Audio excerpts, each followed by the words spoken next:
Hey everyone. Today we're talking about something pretty significant in the world of international relations. You might have heard that Tom Fletcher, a former foreign policy advisor to 3 UK prime ministers, including Gordon Brown, has just been appointed as the UN coordinator for humanitarian affairs. Yeah, it's a pretty big deal. Now, Fletcher is stepping into a role that's had quite a history. He's actually the latest in a series of 6 UK nationals to hold this key UN position. The most recent was Martin Griffiths, who left the role over the summer. But here's where things get a bit spicy. Fletcher's appointment has sparked some controversy. Right? There's been this growing push, especially from countries in the Middle East, for the position to no longer be dominated by British candidates. They're calling for a more open competition for such senior UN roles. It's understandable, especially given the complexities of humanitarian crises we're seeing around the world today. In fact, back in April, over 60 prominent diplomats and humanitarian figures sent a letter to the UN Secretary-General, Antonio Guterres. They argued that, with humanitarian crises reaching unprecedented levels, it would be quite wrong to limit the search for a humanitarian coordinator to just one member state. I see their point. Countries like Saudi Arabia and Qatar, which provide substantial humanitarian aid, have also been pushing for their own candidates. And you know what? Griffiths himself pointed out that the job is way too crucial to be handed out based on favoritism. Many UN resolutions have called for making the appointments process more transparent and inclusive of voices from the global south. That's something we definitely need to consider moving forward. So here's where it gets interesting. It's been reported that Guterres actually slowed down the appointment process to avoid letting the Conservative government nominee, Tariq Ahmad, a former Middle East minister, get the role. Given that Labour is expected to win the next election, he wanted to give Keir Starmer the chance to nominate someone, right? That's some political strategy there. Now, back to Fletcher. He's regarded as a pretty gifted communicator and has the diplomatic chops necessary to tackle conflicts that have caused humanitarian crises across the globe. We're talking places like Gaza, Yemen, Myanmar, Sudan, and Ukraine.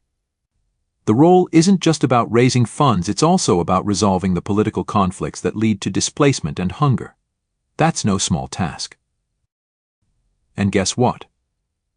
Gordon Brown has come to Fletcher's defense, saying that support for humanitarian aid needs to be massively expanded. He emphasized that the emergencies affecting over 50 countries and over 100 million people require someone with creativity and resilience. Tom has huge diplomatic and leadership experience, Brown said, which I think is really important to highlight. However, it's worth noting that the UK's image as a development superpower has taken a hit recently. Budget cuts over successive governments mean that it might not be easy for Labour to quickly reverse this trend, even if they come into power soon. It's a complicated situation. After Fletcher's appointment was confirmed by the UN in New York, he made some pretty powerful statements. He pointed out that the humanitarian community is underfunded, overstretched, and under attack. Wow, that really puts things into perspective, doesn't it? He stressed the need to reset the relationship between the world and those in direct need, calling for us to be better neighbors and ancestors. It's such a profound sentiment. Fletcher expressed his gratitude to Guterres for the opportunity and paid tribute to Martin Griffiths and all those involved in the humanitarian movement.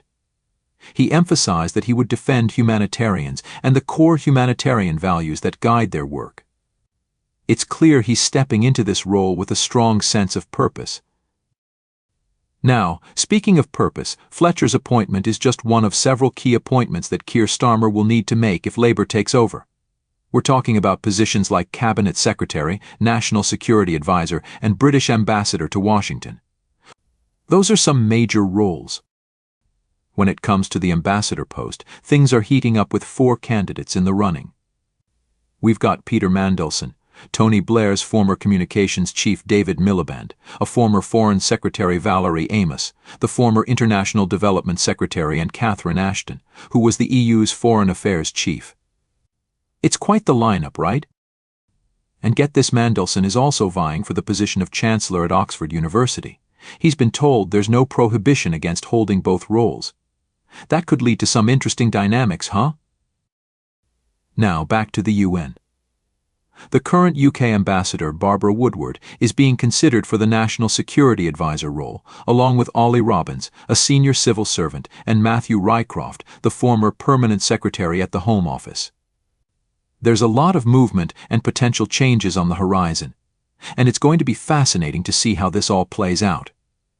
To wrap it up, Tom Fletcher's appointment as the UN Humanitarian Coordinator is definitely a significant development. It raises important questions about the selection process for such roles and the need for a more inclusive approach to humanitarian leadership. The challenges facing the humanitarian community are immense, and with Fletcher's experience and skills, he might just be the right person to help navigate these turbulent waters. So, what do you think about this appointment? Do you believe it's time for more diversity in leadership roles within international organizations? Let me know in the comments below. Don't forget to like and subscribe for more updates on global affairs. Until next time, take care.